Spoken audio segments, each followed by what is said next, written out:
Hello नमस्कार दोस्तों, स्वागत है आपका नित्य एग्जाम पॉइंटर के डेली करंट अफेयर्स में। दोस्तों इससे बेहतर कहीं नहीं, आज है 12 सितंबर।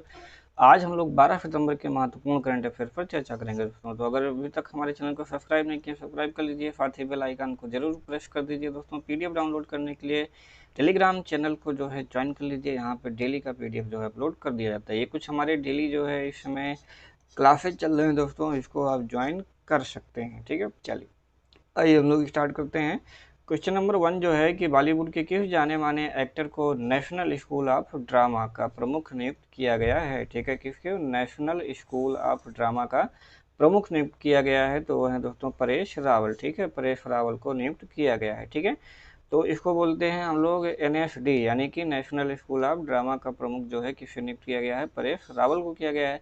राष्ट्रपति रामनाथ कोविंद ने गुजरात से बीजेपी के पूर्व लोकसभा सांसद परेश रावल को NSD का दोस्तों अध्यक्ष नियुक्त किया गया है। उनकी नियुक्ति 4 साल के लिए की गई है। यह पद दोस्तों 2017 से ही खाली था। ठीक है, पद्मश्री से सम्मानित परेश रावल राष्ट्रीय फिल्म पुरस्कार के साथ कई अन्य अवार्ड भी जीत चुके हैं और कई हिट फिल्में भी दे चुके हैं। दूसरा जो प्रश्न है, आर्थिक स्वतंत्रता सूचकांक बहुत ही इम्पोर्टेंट है दोस्तों में भारत 26 अंक के नुकसान के साथ निम्न में से किस स्थान पर पहुंच गया है। ठीक है, तो बहुत ही इम्पोर्टेंट प्रश्न है आर्थिक स्वतंत्रता सूचकांक। तो किस स्थान पर पहुंच गया है दोस्तों, 105वें स्थान पर अब पहुंच गया है। पूरा 26 अंक का जो है नुकसान हुआ है। ठीक है, तो इस सूची में हांगकांग और सिंगापुर दोस्तों पहले और दूसरे स्थान पर हैं। तो पहले स्थान पर कौन है, हांगकांग है, ये बहुत इंपॉर्टेंट है, इसको आपको ध्यान में रखना है। दूसरे पर सिंगापुर पहुंच गया है तथा चीन 124वें स्थान पर है। सूची में प्रथम 10 देशों में न्यूजीलैंड हो गया, स्विट्जरलैंड हो गया, अमेरिका हो गया, ऑस्ट्रेलिया हो गया, मॉरिशस हो गया, जॉर्जिया, कनाडा और आयरलैंड भी शामिल है। जापान को सूची में 20वां स्थान मिला है। ये सारे लोग स्थान है, इन सबको हमें नहीं देखना है। ठीक है, चलिए मेन स्थान जो है कि क्या देखना है, भारत का देखना है और पहले स्थान पर कौन है उसको देखना है। ठीक है, बिल्कुल जो नीचे जिन देशों को सबसे निचला स्थान मिला है उनमें अफ्रीकी देश हैं दोस्तों। आप लोग जानते ही हैं कि लगभग चीज़ों में उनको नीचे से स्थान मिलता है, जैसे कि कांगो हो गया। ठीक है, चलिए बस आगे छोड़ दीजिए। अगला जो प्रश्न है देखेंगे, कर्मचारी भविष्य निधि संगठन यानी कि EPFO ने अपने खाता धारकों की दुर्घटना या बीमारी से होने वाली मौत के कारण उनके नॉमिनी को कितने लाख रुपए का बीमा देने की घोषणा की है। तो दोस्तों कितना देगा, 7 लाख रुपए बीमा देने की घोषणा की है दोस्तों। ठीक है, जो कर्मचारी भविष्य निधि संगठन है दोस्तों, उसके तहत आने वाले कर्मचारियों की मृत्यु पर उनके आश्रितों को मिलने वाले मैक्सिमम एश्योरेंस की लिमिट बढ़ा करके कितनी कर दी गई है, 7 लाख कर दी गई है। किसी भी EPF खाता धारक के निधन उसके परिवार को यह राशि मिलेगी और यह बीमा राशि दोस्तों आखिरी 12 महीनों के वेतन के आधार पर तय किया जाएगा। ठीक है, तो जो EPFO की कर्मचारी जमा लिक्विड बीमा है दोस्तों, वो इस योजना के तहत सभी EPF खाता धारकों को अनिवार्य बीमा कवर जो है प्रदान किया जाता है। प्राकृतिक बीमारी या दुर्घटना के कारण खाता धारक की मृत्यु होने की स्थिति में नामित व्यक्ति को इस राशि का एक मुफ्त जो है वो भुगतान किया जाता है। ठीक है, चौथा नंबर है, केंद्र सरकार ने बिहार में कितने करोड़ रुपए की लागत वाली मुंगेर भागलपुर राष्ट्रीय राजमार्ग सड़क के निर्माण की मंजूरी दे दी है दोस्तों, तो वो है 971 करोड़ रुपए। ठीक है, 971 करोड़ रुपए की लागत वाली मुंगेर भागलपुर राष्ट्रीय राजमार्ग सड़क के निर्माण को मंजूरी दे दी है दोस्तों। ठीक है, चलिए केंद्र सरकार ने बिहार में 971 करोड़ रुपए की राष्ट्रीय राजमार्ग परियोजना को मंजूरी दे दी है। यह राष्ट्रीय राजमार्ग 80 पर 120 किलोमीटर जो है लंबी परियोजना है। सड़क परिवहन और राजमार्ग मंत्रालय ने एक बयान में कहा है कि सरकार ने 120 किलोमीटर लंबी मुंगेर भागलपुर त्रिपेटी कहलगांव खंड पर कंक्रीट सड़क निर्माण के प्रस्ताव को मंजूरी दे दी है। मंत्रालय ने कहा कि मुंगेर भागलपुर 2 लेन की परियोजना होगी और उन्होंने इस सड़क खंड के तुरंत मरम्मत कार्यों के लिए दोस्तों 20 करोड़ रुपए जारी करने का भी आदेश दिया है। ठीक है, अगला प्रश्न है, विश्व आत्महत्या रोकथाम दिवस निम्न में से किस दिन मनाया जाता है। तो वो मनाया जाता है दोस्तों 10 सितंबर को। ठीक है, 10 सितंबर को विश्व आत्महत्या रोकथाम दिवस दोस्तों मनाया जाता है। ठीक है, इस दिन को मनाए जाने का जो उद्देश्य है वो ये है कि दुनिया भर में आत्महत्या को रोकने के लिए जागरूकता बढ़ाना है। क्षेत्र में सहयोग बढ़ाने के उद्देश्य से हाल ही में भारत, ऑस्ट्रेलिया और किस देश के बीच त्रिपक्षीय वार्ता का आयोजन किया गया है? तो दोस्तों फ्रांस। ठीक है, भारत, ऑस्ट्रेलिया और फ्रांस के बीच में त्रिपक्षीय वार्ता का जो है दोस्तों वो आयोजन किया गया है। विदेश मंत्रालय द्वारा इस संबंध में जारी बयान के अनुसार दोस्तों बैठक के दौरान मुख्य तौर पर इंडो पैसिफिक क्षेत्र में सहयोग बढ़ाने पर ध्यान केंद्रित किया गया है।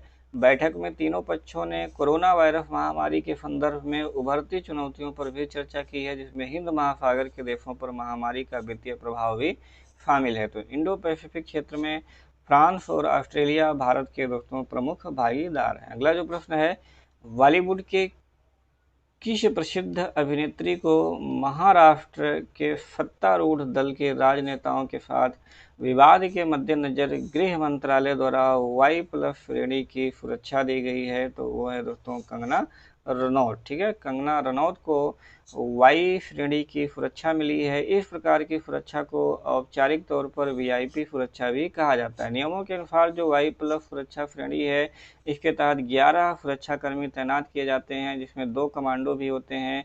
किसी व्यक्ति विशेष को सुरक्षा देने और किस श्रेणी की सुरक्षा देने का निर्णय दोस्तों गृह मंत्रालय द्वारा intelligence bureau and research analysis wing जैसी खुफिया विभागों द्वारा किए गए इनपुट के आधार पर लिया जाता है। तो 8वां प्रश्न है, सुप्रीम कोर्ट ने हाल ही में लोन मोरेटोरियम की तारीख को कब तक के लिए बढ़ा दिया है दोस्तों? तो वो कुल मिलाकर के 28 सितंबर तक के लिए बढ़ा दिया है। सुप्रीम कोर्ट ने जो लोन मोरेटोरियम है, मतलब कि अभी जो आपका वो आता था EMI, उसको नहीं देना पड़ेगा। कब तक दोस्तों? तो 28 सितंबर तक। ठीक है, तो सुप्रीम कोर्ट ने ये खुद बढ़ा दिया है। ठीक है, तो सुप्रीम कोर्ट ने लोन मोराटोरियम की तारीख को दोस्तों 28 सितंबर तक के लिए बढ़ा दिया है। सुप्रीम कोर्ट ने लोगों को बड़ी राहत दी है। इसका मतलब है कि लोगों के लिए अपने कर्ज की EMI इस तारीख तक भुगतान करना जरूरी नहीं है। सुप्रीम कोर्ट ने केंद्र सरकार को ठोस फैसला लेने के लिए 2 हफ्ते का समय दिया गया है। RBI ने कोरोना संक्रमण के आर्थिक असर को देखते हुए मार्च में 3 महीने के लिए मॉरिटोरियम सुविधा दी थी। सुविधा 1 मार्च से 31 मई तक 3 महीने के लिए लागू थी। बाद में RBI ने इसे 3 महीने के लिए और बढ़ाते हुए 31 अगस्त तक के लिए कर दिया था। ठीक है, अब सुप्रीम कोर्ट ने इसे कब तक कर दिया है? 28 सितंबर तक के लिए बढ़ा दिया है। 9वां प्रश्न है, किस राज्य या केंद्र शासित प्रदेश के फलों और सब्जियों को ऑपरेशन ग्रीन के टॉप टू टोटल योजना के तहत कवर किया गया है दोस्तों? तो वो है जम्मू और कश्मीर। ठीक है, जम्मू और कश्मीर। तो केंद्र सरकार ने जम्मू कश्मीर के फलों और सब्जियों के मूल्य स्थिरीकरण के लिए ऑपरेशन ग्रीन्स के टॉप टू टोटल योजना का विस्तार किया है। महत्व क्या है इसका कि फल और सब्जियां जो उगाने वाले किसान हैं उनको सहयोग दिया जाएगा। संकट की बिक्री से दोस्तों बचाना और मूल्य स्थिरीकरण हस्तक्षेप नीति के दायरे में लाना। केंद्रीय खाद्य प्रसंस्करण उद्योग मंत्रालय योजना के तहत जो है परिवहन लागत और 50% भाग का वहन करेगा। अधिसूचित फल और सब्जियां इनमें कौन कौन होंगी? सेब, बादाम, नाशपाती, गाजर, ककड़ी, शिमला मिर्च, किनवा, ओकरा, संतरा, नींबू। ठीक है, ऑपरेशन ग्रीन्स क्या है दोस्तों? बजट 2018-19 में ऑपरेशन फ्लड की घोषणा की गई। किसान उत्पादक संगठनों, प्रसंस्करण सुविधाओं, कृषि रसद और पेशेवर प्रबंधन को बढ़ावा देना।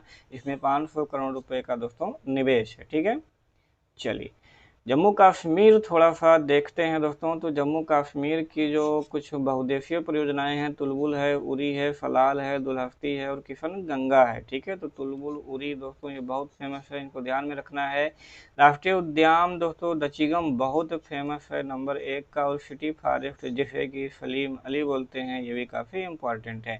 झील में वुलर झील देखेंगे दोस्तों, भारत की सबसे ताजे पानी की झील है जो कि बहुत इंपॉर्टेंट है। उसके बाद डल झील आता है। ठीक है, दर्रा में देखेंगे दोस्तों तो काराकोरम है दोस्तों, और बुर्जिल है, पीर पंजाल है और बनिहाल है। ठीक है, तो इतने जो है दोस्तों यहाँ पर दर्रे हैं। ठीक है, जो कि आपको ध्यान में रखने हैं। चलिए आगे बढ़ते हैं। जो पिछला प्रश्न था, हाल ही में किसे इंदिरा गांधी शांति पुरस्कार 2019 से सम्मानित किया गया है? बहुत ही इंपॉर्टेंट, वेरी इंपॉर्टेंट क्वेश्चन है दोस्तों। तो वो किसे किया गया है दोस्तों? सर डेविड एटनबरो ने। ठीक है, जितने लोगों ने भी ने आंसर दिया है बिल्कुल सही दिया है, सभी लोगों के आंसर बिल्कुल सही है। तो सर डेविड एटनबरो को दोस्तों 7 सितंबर 2020 को वर्ष 2019 के लिए प्रतिष्ठित इंदिरा गांधी शांति पुरस्कार से सम्मानित किया गया है दोस्तों। डेविड एटनबरो क्या है? तो वह एक अंग्रेजी प्रसारक और प्राकृतिक इतिहासकार हैं दोस्तों, BBC नेचुरल हिस्ट्री यूनिट के साथ मिलकर लिखने और डॉक्यूमेंट्री के लिए जाने जाते हैं। उन्होंने कई पीढ़ियों को शिक्षित करने के लिए, पृथ्वी पर जैव विविधता को संरक्षित करने के लिए अथक प्रयास किया है। पुरस्कार के बारे में थोड़ा सा देखते हैं दोस्तों, तो यह इंदिरा गांधी मेमोरियल ट्रस्ट द्वारा प्रतिवर्ष अंतर्राष्ट्रीय शांति, विकास और एक नए अंतर्राष्ट्रीय आर्थिक आदेश को बढ़ावा देने के लिए दोस्तों रचनात्मक प्रयासों को पहचानने के लिए व्यक्तियों, संगठनों को प्रस्तुत किया जाता है। इसे इंदिरा गांधी मेमोरियल ट्रस्ट द्वारा 1986 से प्रतिवर्ष जो है दिया जाता है। ठीक है, चलिए तो अगला देखते हैं, निम्न में से किस राज्य सरकार ने राज्यों में हरियाली सुनिश्चित करने के लिए आई रखवाली मोबाइल ऐप जो है दोस्तों लॉन्च की है, आई रखवाली मोबाइल ऐप। ठीक है, तो इनमें से आपको आंसर बताना है दोस्तों, तो इसका आंसर आप लोग कमेंट बॉक्स में दोस्तों जरूर दीजिएगा। हमें आपके आंसर की बेसब्री से प्रतीक्षा रहती है और हम रिप्लाई भी अपने दोस्तों का जरूर करते हैं दोस्तों। ठीक है, चलिए खत्म करते हैं आज का current affair. Have a good day, thanks for watching. Daily current affair देखने के लिए बहुत बहुत धन्यवाद। जय हिंद, जय भारत।